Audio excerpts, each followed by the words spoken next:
Viewers, আমরা এখন রবীন্দ্রনাথের কুঠি বাড়িতে প্রবেশ করছি। আমরা ইতিমধ্যে টিকিট নিয়ে ভিতরে প্রবেশ করেছি। আমরা একে একে আপনাদেরকে রবীন্দ্রনাথের স্মৃতি বিজড়িত অনেক চিহ্ন আপনাদেরকে দেখাবো। আমরা ফটো গ্যালারিতে দেখে নিচ্ছি। এখন আমরা রবীন্দ্রনাথের যে বাগান বাড়ি, পুকুর ঘাট ঘুরে আমরা বাড়ির ভিতর প্রবেশ করছি। যদিও ঈদ উপলক্ষে পর্যাপ্ত পরিমাণে ভিড় রয়েছে, সব বয়সী শিশু, নারী, পুরুষ রবীন্দ্রনাথের কুঠি বাড়ি দেখতে এসেছেন।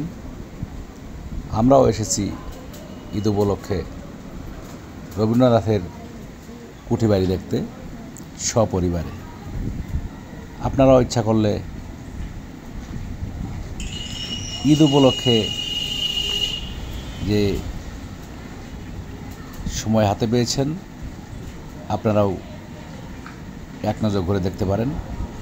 আমরা রবীন্দ্রনাথের যে দুর্লভ কিছু চিত্রকর্ম রয়েছে, ছবি রয়েছে, আমরা এগুলো দেখছি ঘুরে ঘুরে। আসলেই ভিতরে যারা এখন দায়িত্বপ্রাপ্ত লোক রয়েছেন, তারা বারবার আমাদেরকে নিষেধ করছেন যে যেন আমরা ভিডিও না করি। সেজন্যই আমাদের ভিডিও করতে একটু লুকোচুরি করতে হচ্ছে। যে খাটটি আপনারা দেখতে পাচ্ছেন, এটি রবীন্দ্রনাথের ব্যবহৃত খাট, যে খাটে উনি ব্যবহার করেছেন। বারবার আমাদেরকে বলছে আমাদের কেউ ভিডিও না করি, কিন্তু তারপরেও আপনাদেরকে দেখানোর জন্য যে আলনাটি দেখছেন, এটি রবীন্দ্রনাথের ব্যবহৃত একটি আলনা। এগুলা স্পর্শ করা নিষেধ।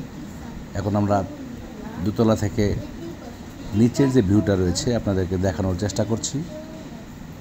আসলেই ঈদ উপলক্ষে এত লোক আর এত পরিমাণে মানুষ ছবি তোলা, ভিডিও করা নিয়ে চেষ্টা করে, যে কারণে যারা দায়িত্বপ্রাপ্ত লোক রয়েছেন তারাও সবাইকে নিষেধ করছে, কিন্তু তারপরও যে যার মতো করে লুকোচুরি করে ভিডিও করার চেষ্টা করছে। আসলে সেই জন্য ভিডিওটা ভালোভাবে করতে পারছি না। এটা একটি নৌকো, যে নৌকাটি রবীন্দ্রনাথ ব্যবহার করেছেন বলে এখানে আমরা জানতে পেরেছি।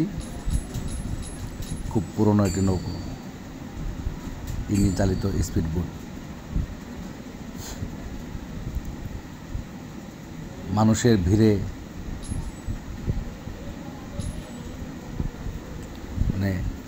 যে ঠিক মতো দেখবো, আপনাদেরকে দেখাবো, সেটা একটু কষ্টই হচ্ছে।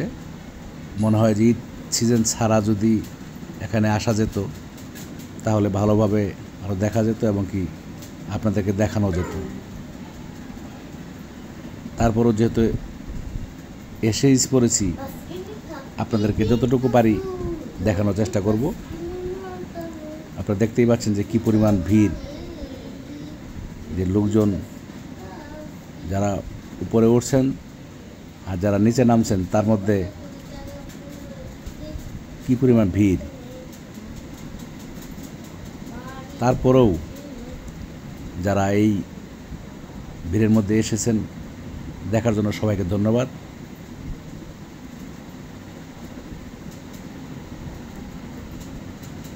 আসলে এখানে না আসলে রবি ঠাকুরের অনেক কিছুই সচক্ষে দেখা হতো না।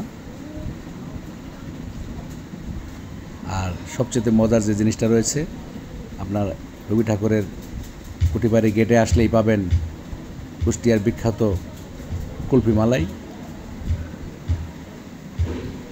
দর্শনার্থী যারা আসেন তারা তো সবাই একবার পরব করেই নিতে চান কুলফি মালাইয়ের। আর একটি প্রশাসনিক ভবন, মাঠে উন্নয়ন কাজ চলমান আছে। আমরা আসলে এই অতিরিক্ত ভিড়ের কারণে এখানে আর বেশি সময় নিলাম না, তাই বেরিয়ে পড়লাম যে আজকের মতো রবি ঠাকুরের কুঠিবাড়ি থেকে বিদায় নিচ্ছি। সবাইকে ধন্যবাদ।